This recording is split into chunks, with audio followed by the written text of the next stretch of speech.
My talk here today is about 21st century tools for accelerating scientific research.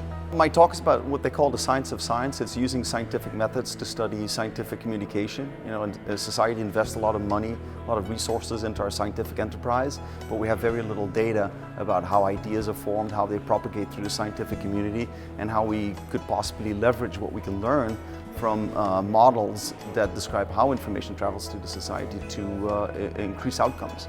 It's really useful for researchers to know where they're publishing, how much they're publishing, and how the impact of their publications, which is after all what they're looking for, is taking place. We're going to talk about SciSpace, which is a tool for mapping scientific frontiers to understand what's going on in scientific literature, basically. This one gives you a big picture and highlights some key points, and that's how you can save your time.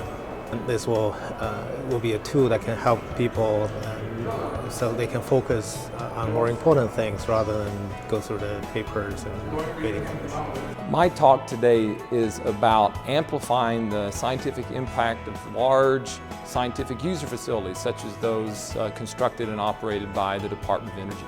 MRS uses these facilities, light sources, nanoscience centers, supercomputing centers to do their work.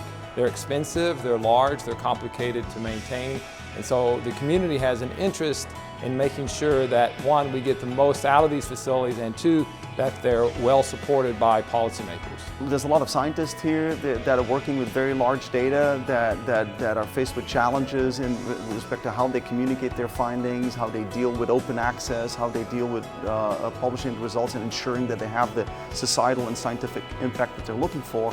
And that's essentially what my talk is about. It's to quantify those kind of things and show individuals and groups and societies how they can optimize these.